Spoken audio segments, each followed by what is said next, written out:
At Lonsdale Street Studio, we believe in the power of storytelling to connect people and create change. That's why we're proud to be the production partner for this Running for Resilience podcast. Welcome to the R4R podcast. We're fully getting our momentum now. We've had a few episodes, got a few planned, and we hope that it's going to be the community's podcast. So as many hosts, as many guests from our community as practical, because we think that sharing stories from within our community and for our community is the best path that we know to further our goal towards a suicide-free Canberra. And today we've got a very important guest in R4R's history, Jess Peil. She's, mother, she's a wife, she is a champion of quite a few charities. A couple of things. And very involved. And firstly, I guess thanks you and Rich, you guys are involved in the evolution of R4R from a community movement, and it still is, but to an incorporated association.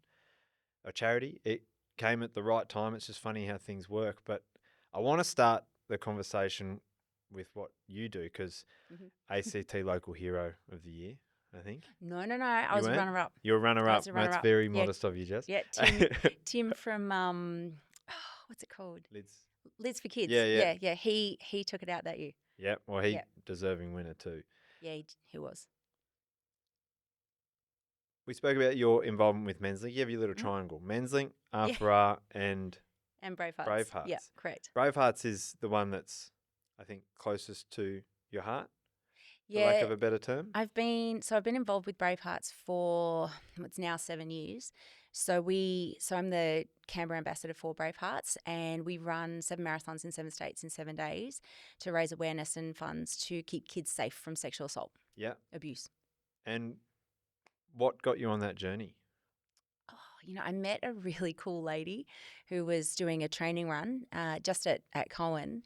She's like, I'm just here for a training run. It was Jane Hyatt. I can say who it is. And I'm like, what are you doing? And she said that she's doing this 7 marathons in 7 states in 7 days. And of course, piqued my interest. You do a 5K, then you want to do a 10K, then you want to do it, you're always wanting to grow in your running and stuff. But then to have a purpose behind it was a really, really cool thing. Yep. And then my husband Rich went up to Sydney and was at the office up there and came back and said, so our legal guy, he's been talking to this organisation called Bravehearts something. Yeah. And I went, is that Bravehearts 777? Yeah. He's like, yes. I said, well, do you want a runner? Yeah. And it kicked off from there. But I think that that very first year, it was the whole challenge. Yep. Like am I able to do this? Can I run 1 marathon here and I feel dead for a month. Am I going to be able to actually back up every day and do it? So the challenge part kind of kicked in. And then I turned around and I said to someone from Bravehearts, I'm not going to be the fastest person there, but I'm going to raise the most money. Yeah. And so every year, that's been my thing, just raise as much money as possible, because it doesn't matter how long you're out there running. It's, spreads more word when you can talk to more people the longer you're out there.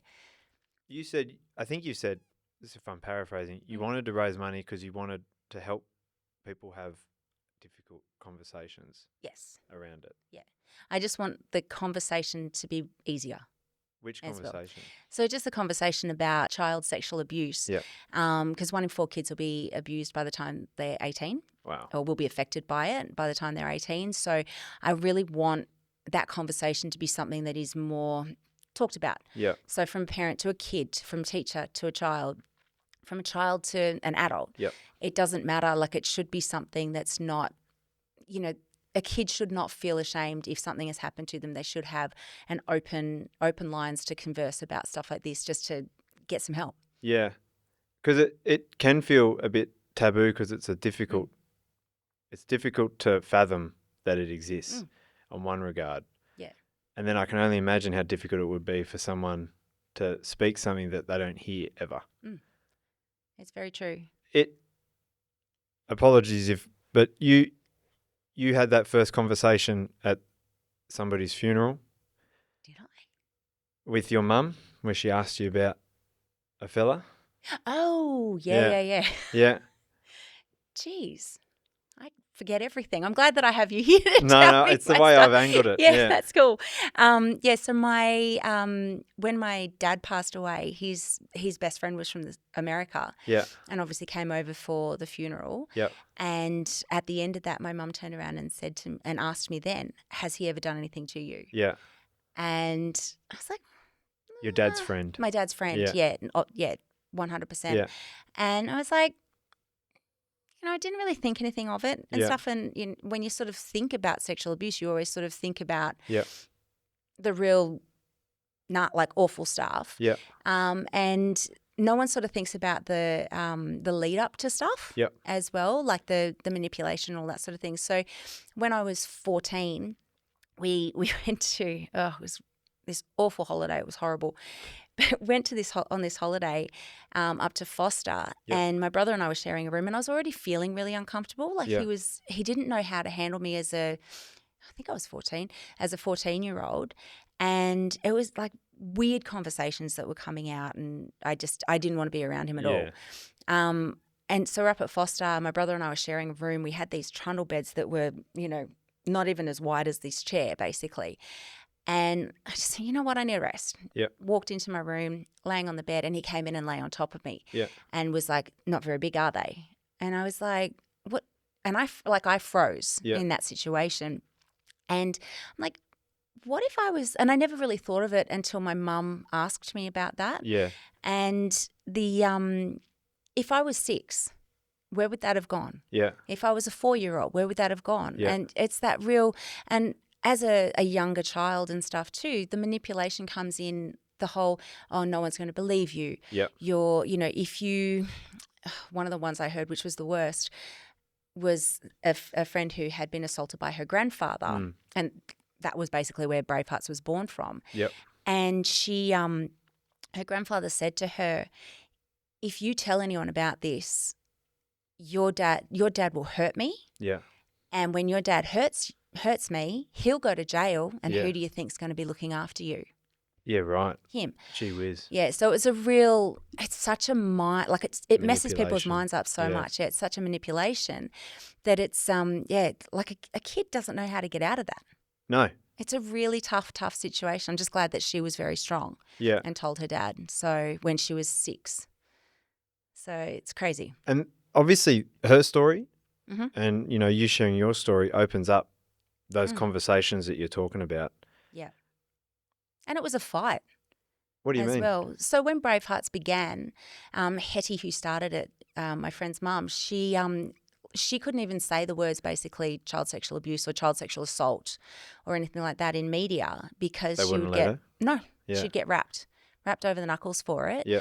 So I think obviously over the years she's fought.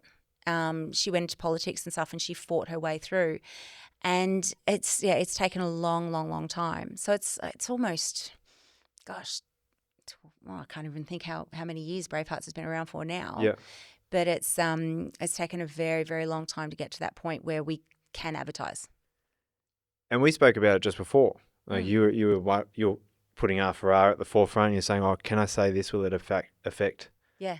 How it's displayed on YouTube or Spotify? And we're like, "No, you say whatever." Yeah. But that rears its head still. It does. It's still a bit of a push to cut through the noise. Yeah. Because I'll be honest, 1 in 4 sounds like it's maybe because it's so uncomfortable to hear. It sounds unfathomably high. It's I believe it's higher than cancer. Yeah, and that just boggles the mind.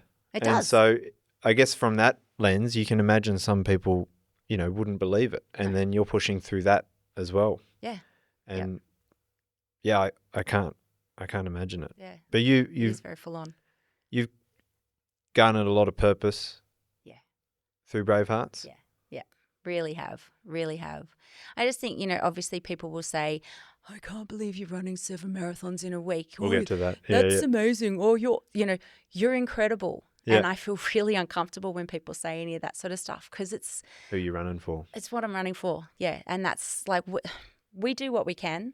The crew that we have keep us together and like they do more work than what we do. We're just like, when you see like a football game, for example, and the players on the field, they get the the hoo-ha and whatever. Yeah, yeah.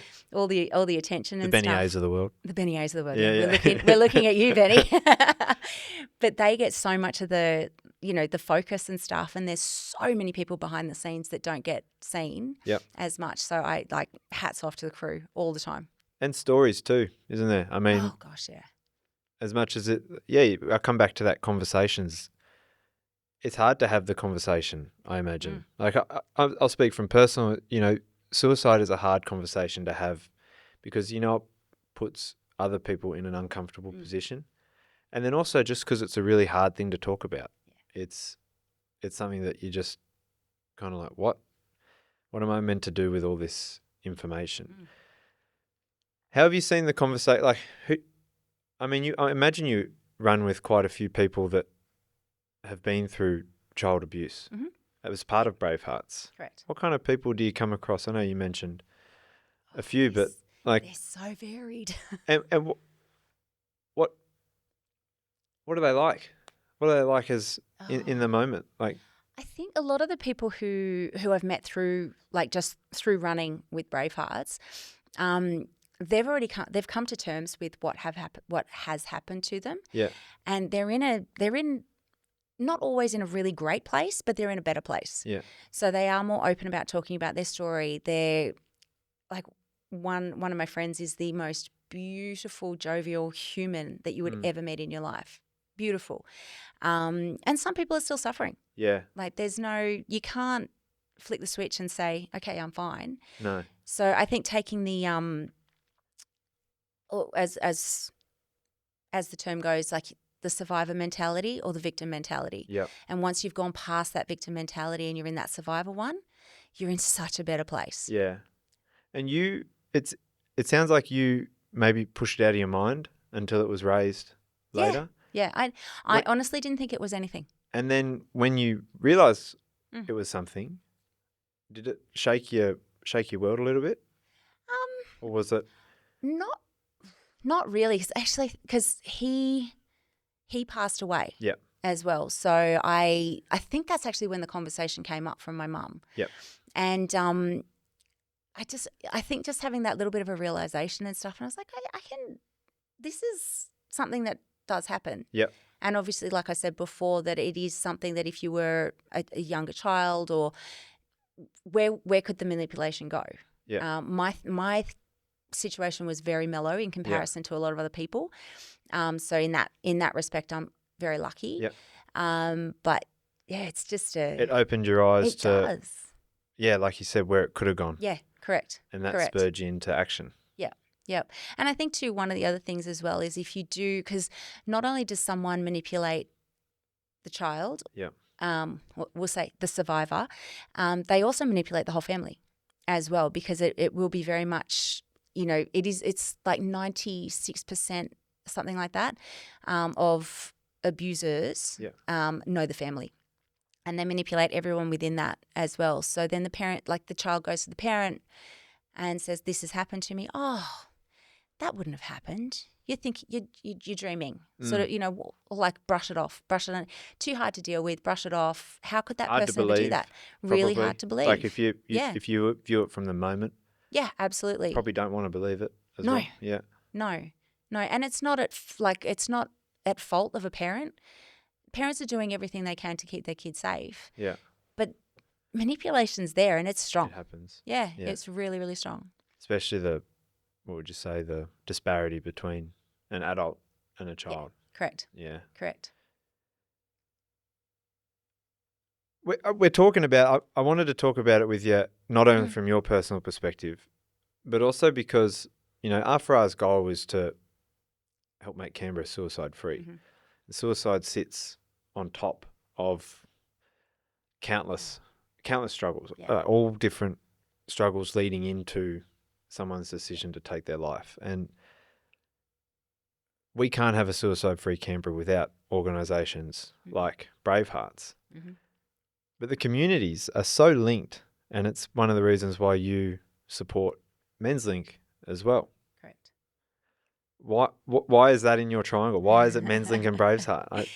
Well, I think so Bravehearts, does what it does with the keeping the kids safe from child sexual abuse.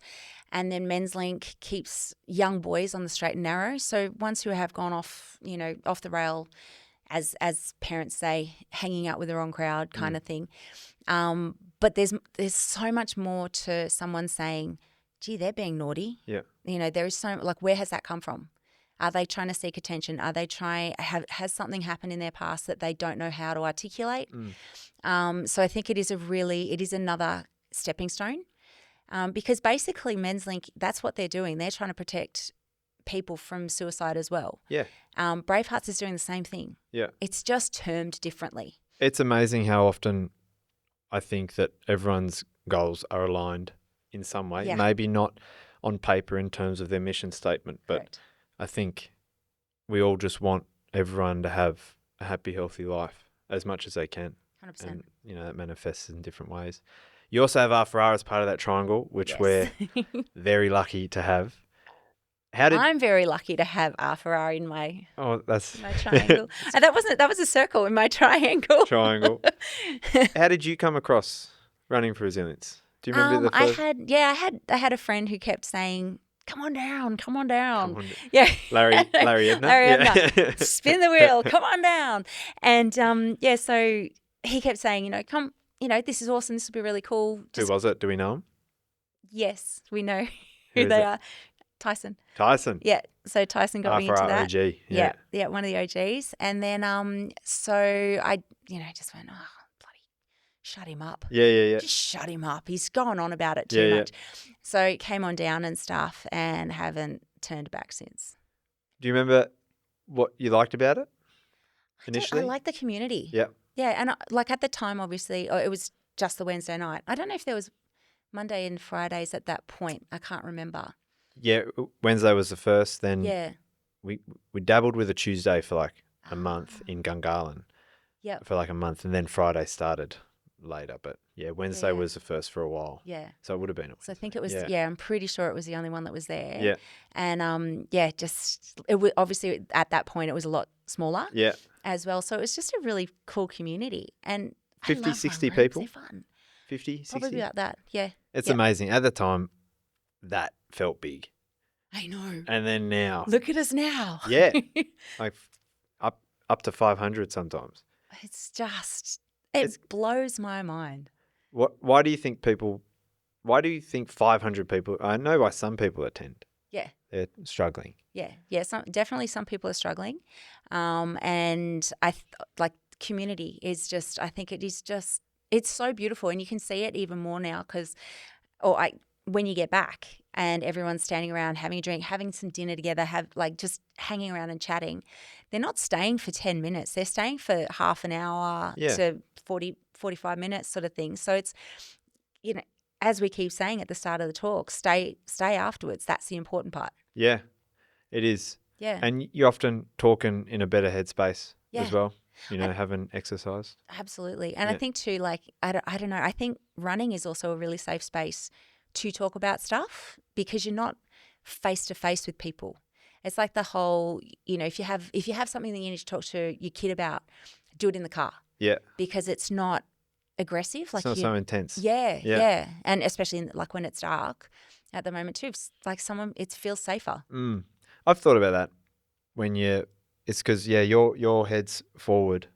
And if somebody says something that's quite a bit to digest, you get a bit more time to think. Correct. Because if I'm looking somebody in the eyes when I'm talking, you want to find your thoughts a bit quicker. Yeah. Because it's what are we doing? We're just having a blinking contest or whatever it is. But I get that completely. Yeah.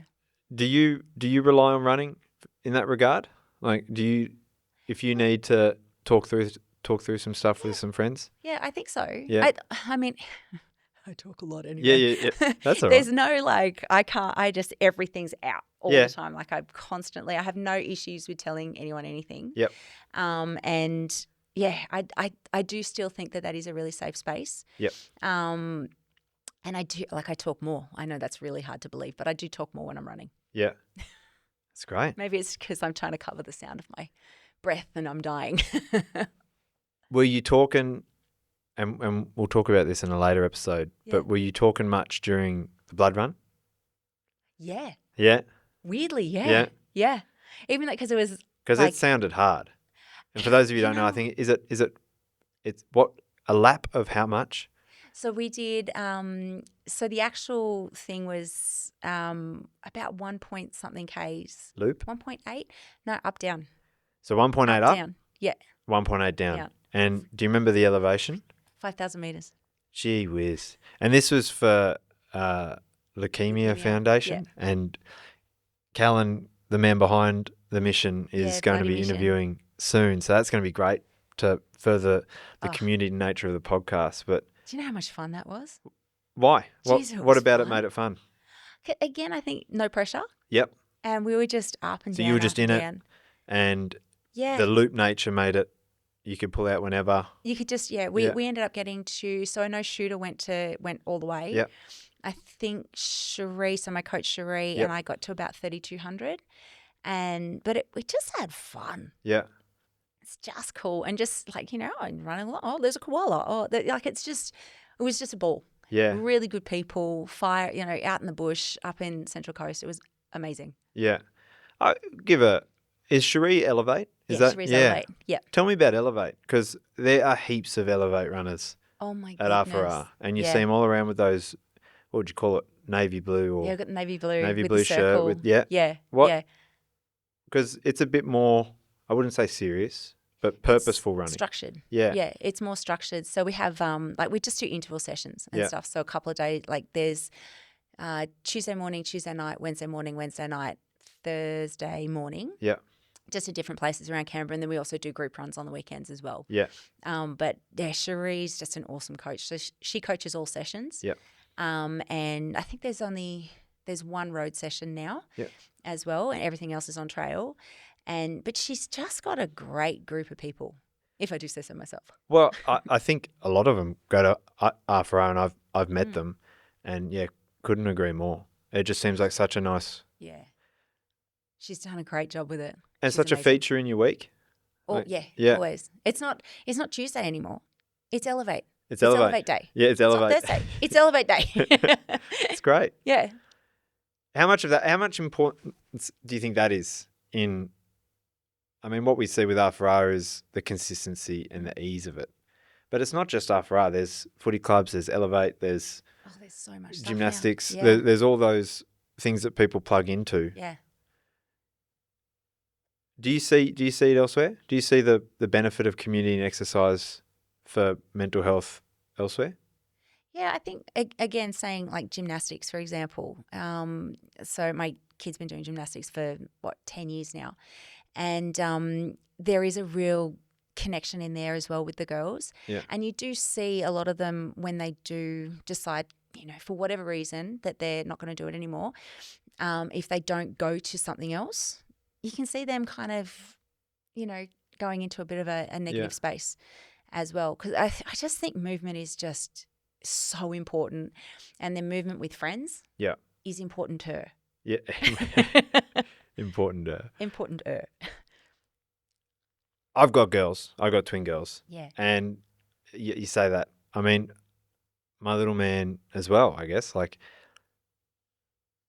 how do you make sure kids, I mean, you're a bit on the other side, aren't you? Your kids are over 15? Yeah. Yeah. Yeah. So how do you make sure they get what they need to get? Is it just a matter of putting them into something and kind of cracking the whip in a sense, and not cracking the whip, or I find think. them where they enjoy it? Yeah, just find where they enjoy it. I think when they're really young, throw them into everything. Yep.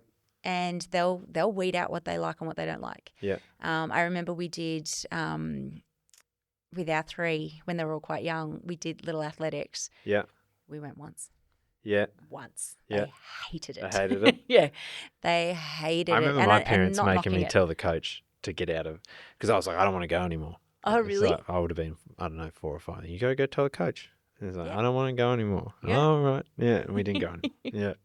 Yeah, they just, I reckon, kids just find their spot. Yeah. They find what they love to do. Like it's very cool. Yeah. Takes a lot. It's a lot of driving. Yeah. I imagine it would be. But it sets up good habits. Yeah, it does. Yeah.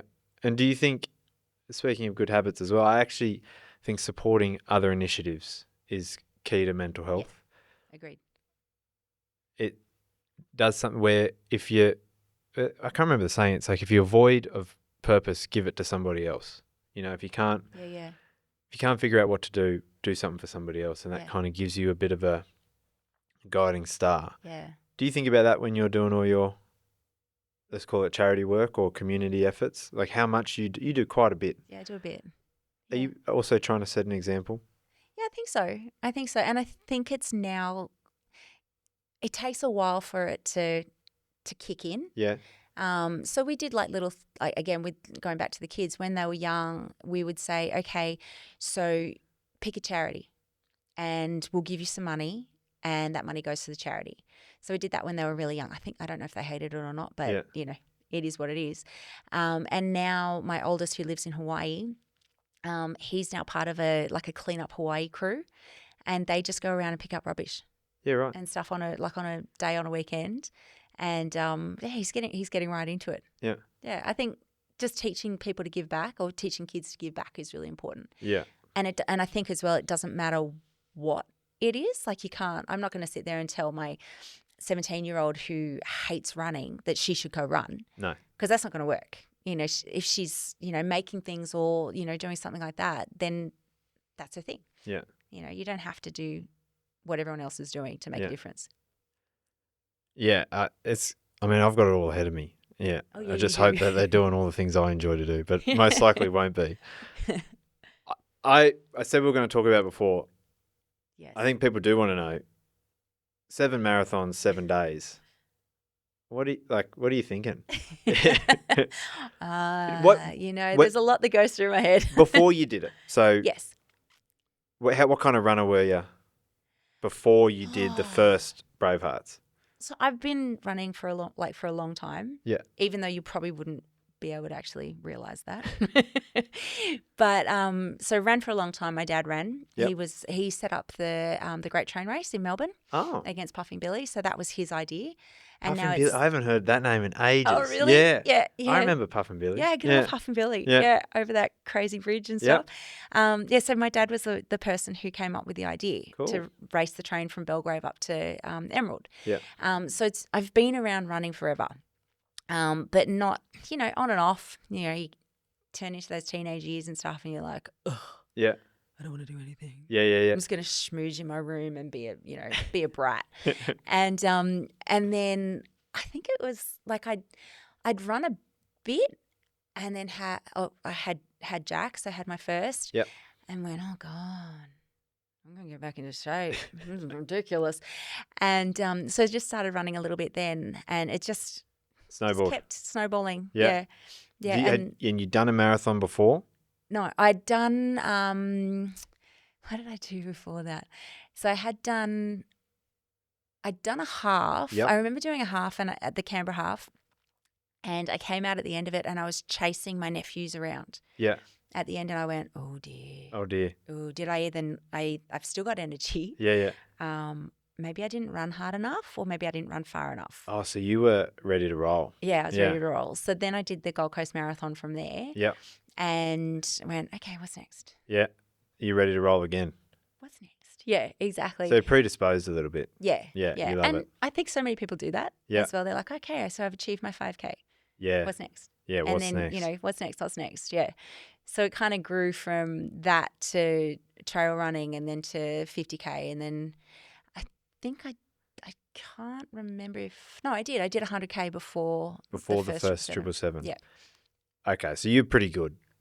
No, I'm not. You're pretty accomplished, let's say. I do lots of stuff, and I do it real bad. Yeah. Was there you see the Ned Brockmans, you see all these, they go through pretty severe. Oh, yeah. What would you call it? Injury, not injury, but pain. Oh, Was there a moment, your version? Was it your version of, gee whiz, what have I done? Or again, did you get to the end of 7 marathons and go, well, what are we going to do next? What's next? Yeah. No. No. I tend to have 1 year of pain, and the next year's fine. Like it you're on off. Weirdly, it's on and off. Okay. Yeah, it's on and off. So the first year, pain. Yeah. Yeah. First year was pain, and I ended up, my foot blew up so much I looked like an elephant. It was ridiculous. Second year, nothing. And that was the year that was COVID year. Yep. So I just worked out all my own courses and stuff and did it all in Canberra. Okay. Yeah. And then I'd go home and I'd get in the ice bath and I'd have a massage and Yep. I'd go to the physio and Yep. da, da, da. So I had Home it ground was advantage. Yeah, Yeah. exactly. Then the next year we did them all up at Queensland, just all across Queensland. And how was that? Humid? Hot? it's ridiculous. I Yeah. never want to run in Cairns again. Yeah. Holy moly. Because it was really tricky because you're still getting locked out of places. Yeah. So we were supposed to go, we ended up doing two in Toowoomba. Yeah. Oh, this is where you had to stay within this whole state. Yeah. Because they had the lockdowns. Correct. Yeah. Correct. So you picked the most humid state, or maybe not NT. Yeah. Well, Bravehearts is from Queensland. So of course. That was the the crux of that, really. But we had, so we did two in Toowoomba because we couldn't get to Brisbane. Because if we went to Brisbane, we would have to go into lockdown in Brisbane for 2 weeks. Yeah. Then we went to Mount Isa. That was just insane. Yeah. Beautiful course. Don't get me wrong. The course was beautiful, but you land and pull up in the bus and stuff, and they say, "Grab your bags, get them inside, not right now, or they're going to get stolen." So it was a really quite scary. Yeah. Right. In Mount Isa, but and then we ended up in Cairns from there. So missed all these other little towns that we were supposed to go to as well. We ended up doing the rest in Cairns. Yeah. And it was just so boring after a while. Yeah. Yeah. Yeah. So. But pain-free second year. Pain-free. And then how are you feeling for this year's? We'll see what happens. Ready to roll? Yeah. Because how much have you raised so far? Because you said this is your 7th year this year? Yeah, correct. So 6 years. 6 years. So it's been around, I don't have the exact figure, but it's over those 6 years, it's been 350,000 so far. And I'm up to almost 55,000 this year now. But I want to get to 200. 200. Yeah. And do you have like grandiose goals of 10 years or are you not counting your chickens before they hatch and you're just doing a year? Yeah. Just do it year by year and stuff and just see what happens next year. Yeah. Yeah. Yeah. What kind of impact does that 350,000 have? Like, what does Bravehearts do? What do they do? Yeah. So a lot of that will go either directly to helping kids have direct services and stuff with psychologists, etc., that come in. It also goes into the school programs, so it goes into what they call the Ditto program, and through the Ditto program, they he's like this character. Yeah. And they have age-appropriate songs that go through schools, so it rolls all that sort of stuff out. Goes into, again, more like research and all that sort of stuff as well, just to see. It's really hard because they can't actually find a common denominator between people who do abuse, right? So, which is really tricky. So it's a lot of that sort of stuff. Working with America, working with the UK. So it's a little bit more. Would it be a little bit more focused on preparing people to avoid themselves? Yes. Yeah. Yeah. So there is a lot of that about being your own and the families being and protection. the families. Correct. And getting schools aware as well. If this child starts to behave really differently to what they were before, is what's going on there? Well, this is where my mind's going because we both know the impact of communities. Yeah. How do we make sure? I mean, AFRA is getting bigger and we want to make sure that it stays a safe space, which it has, fortunately, I think, just because there's been good people. Correct. How do you ensure? Or is there a science to it?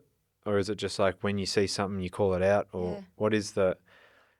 I think so. Like it is like how we were talking about the red flag, green flag, yellow flags and stuff, like looking for flags in people. Yeah. Behavior is such a big thing. Yeah. Like if you see someone and they're sitting in a corner and stuff, like completely alone and looking quite meek or whatever, there's something going on. Yeah. So it's really just having that awareness and stuff and being able to not be afraid to talk to someone. Uncomfortable conversations. Uncomfortable conversations what you're talking about. Yeah. Correct. Yeah. Yeah. Because I spoke about it with Lily in the previous episode. Good things can be the source of bad, but if we can harness them the right way, we can avoid so many. And I kind of think about community as it's like the infrastructure to solve so many problems that we have. Well, we already have it. The infrastructure's there. If people are engaging with community often, regularly, that's a marker for a good foundation of resilience, let's call it. But if that community has a few cracks in it where people can fall through, it's a bit harder. It's a bit harder to catch those people. Yeah. It is. And I think as well, obviously we're at R4R, we're getting so big as well on the Wednesday nights and stuff. And the impact is incredible. I think it's amazing. Yeah. But does that, how are the cracks then when community is bigger? How are we looking after the cracks? Yeah. I think, one of the ways, which I think is awesome, it was set up, the partnership with the Medicare Mental Health Centre. Yeah. Because people do fall very, through very cracks, but if we have somewhere to send them, because we can't help everyone, but if we can help them get to the right people that can help them, that's huge. Yeah. But on that note, if somebody's listened to this, and they haven't had that conversation about maybe experience they've had when they were a child or right now as a child, where do they go? What should we be telling those people going through something, either in the moment or post moment? I think just having just a safe person you can talk to, and that could be a parent, that could be a grandparent, auntie, uncle, family member, or just a best friend. Yeah, just to be able to actually sit down, again, finding a safe space as well, like even just going for a walk or somewhere that's not public, like a cafe or something like that. I think could be pretty intimidating to have a deep conversation like that. But just just being able to actually just sit down and say, hey, I need your help. Yeah, is massive. I think a lot obviously coming from the other direction as well, of saying, hey, are you okay? Yeah, is also very important too, and you can see the signs. Well, what are the signs? Roughly, I know you're. Yeah. I didn't want to put Lily on the spot as well with being in the authority. Like it's your, but like what do you look for? I mean, it'd be front of your mind. Yeah. Just changes in behaviour. Yeah. I think is a really big one. In the person who is the survivor. Yeah. Correct. Yep. Just seeing those changes and stuff. And sometimes they are so minute. Yeah. As well, like to someone who was jovial and happy and life of the party could then turn to being someone who's really sheltered and quite closed off. Yeah, and that's more obvious. That's a really obvious one. There are obvious like if you were to stop talking. Ones. Oh, if I were to stop talking, worries. Yeah. But seriously, and then the minute changes. Yeah, just those tiny little minute changes. And again, it will come, it's obviously all behaviour, but just the tiny, just little quirks, little words that they start using or stop, it's really hard to see. Yeah. It's really, really hard to see. And what's the worst that can happen, right, if you ask if somebody's okay? Exactly. Yeah. And exactly. I think about this as well. When you ask someone if they're okay, sometimes the conversation isn't needed for them to feel better. Sometimes the act of you asking, hey, you all right? They go, yeah, I'm okay. But they feel a bit more supported. Yeah. They feel like they maybe could talk to you. Yeah. Because you've asked. Like you've kind of opened the door. You said, hey, like, do you want to talk? Care. And you say, no, I'm okay. Because some people they don't want to talk about it. So they go, no, I'm okay. Yeah. But they know that you're there to support them. Yeah. Correct. And the conversation might not happen right then and there. Yeah. They might sit there like a week later or something and go, actually, I'm not. Yeah. But they know that like you said, that door's been opened. Yeah. And that they can turn around and chat to that person. Yeah. And sometimes it could be as well because it's face-to-face and there might be, again, it's uncomfortable and phone call might be an easier option. Yeah. And it can build over time, can't it? So the more times you sort of offer it's not an olive branch, but the helping hand. Yeah. Yeah. The more opportunity there is for them to take Open it. Up. Yeah. Correct. How many similarities, because I see similarities everywhere. How many similarities do you see in all the communities you're involved with, apart from the running exercise aspect? Apart from that stuff. Do you see any constant things that we know are great that we should try and emphasize? Like, again, I like that obvious, like, or the obvious thing in a big group and you see all the little subgroups Yeah. and stuff. I like that. You like that? Yeah. Yeah, I do. I really like it. I don't know. Yeah. Like, you just see the different people mingling together and stuff, and then they evolve and change as well Yep. over time. I like seeing as well that when in some of the communities and stuff, people are, again, saying that, 5 and then want to go 10, they're encouraging each other Yeah. as well. Like, I really like the encouragement and stuff for that. And that cuts across to like gymnastics as well, where, someone does some flippity dippity something or other. Yeah, yeah. Don't ask me what the names are of anything because I've got no idea. And everyone claps and applauds that person. Yeah. And and I see that everywhere. Yeah. And it doesn't matter what, if you're starting up a pub or if you're starting up you've always got people that are clapping you on and positive. in your corner. Yeah. It's positive. And you prompted me to think, when you see it happen, it kind of gives other people, well, Lily said it as well. It gives courage to do it themselves. Correct. And belief that they could do it themselves. Yeah, correct. Do you see that at R4R, where people, they put their story out there and what they did about it? Yeah. And that kind of gives people belief? Yeah, I think so. Yeah. I have. Yeah. Yeah. It does. It's like, obviously Little Story is amazing. Yeah. I feel, my life has been quite vanilla and easy in that sort of sense and stuff. Like, I haven't, like, it's cool. It's just so many different people. Yeah. And just all their different backgrounds and stuff is really, really cool. What would you like to see R4R do? I know you're on the board. You're very involved. I'll put you on the spot. Yeah. Where do you see a little pocket, a little group of opportunity for R4R? I think the direction that we're going at the minute with growth and getting in, not us reaching out to other, like, cafes, clubs and all that sort of stuff, but with having them come to us all the time and saying, hey, I've got an idea. Yeah. Hey, why don't we do this here? Why don't we do that there? I think that's really cool. And it does create that extra community as well because they take ownership over it. Yeah.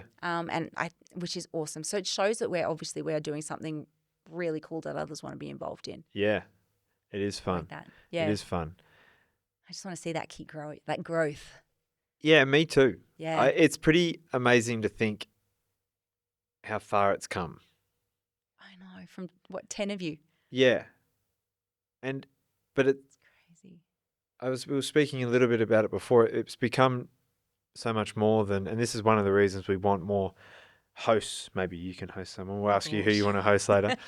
But more hosts from the community, more guests from the community, because it really is taking on this mold where anybody can adopt the R4R community as their own persona, let's say, and push it forward. And I feel like that's what's happened. We've grown so much because people are doing that. There's too many people to thank. That's true. With what's happened with R4R, and it's just amazing to see how far it's come. But on that note, if you were to host this podcast, yes, who would you like? Anyone? Anyone in the whole world? wide world? Yeah. The GOAT, Courtney DeWalter. Oh yeah, Courtney. I reckon if I ever meet her in the real world, I reckon I'll cry. Why? I just think she's cool. Yeah, she's cool. She's so cool. She's a mad woman. Oh, she's mad. Yeah. She's mad. But she's there's no ego. There's no, like, she's so calm and I just reckon she'd be just a good egg. I reckon she would be too. Have you listened to many of her interviews? I've listened to a few. Have you heard her talk about the pain cave? Yeah. Yeah. What do you think about that? Oh, do you ever go to the pain cave, or like, do you get familiar with hardship? And you I certainly do. Oh, like, yeah. If I enter like a hard time, like I know I've been here before. Mm. I know what I need to do. I know it'll get better. Yeah. Do you kind of have that? Oh, yeah. Like, you seek inspiration from Courtney? Yeah. Yeah, absolutely. She'd be a good interview. Oh, she'd be amazing. Yeah. Will you ever do Moab 240? Or is that a bridge too far? No, that's not too far. Not too far? That's not too far. I mean, we talk about Queensland weather. What about Yeah. desert?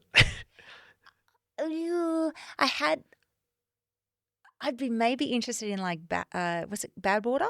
You know yeah, that one? I know. I've heard of that through Yeah, that's nuts. Goggins. Yeah. That's nuts. So, that could be kind of cool. I don't like heat. Okay. Yeah. Wow. I'm a cold weather runner. Well, one of our runners, I don't know if Yeah. you've heard of this, Ingrid. Have you met Ingrid? Don't think so. Maybe. She's from New Zealand. Okay. And she ran a half marathon in Antarctica.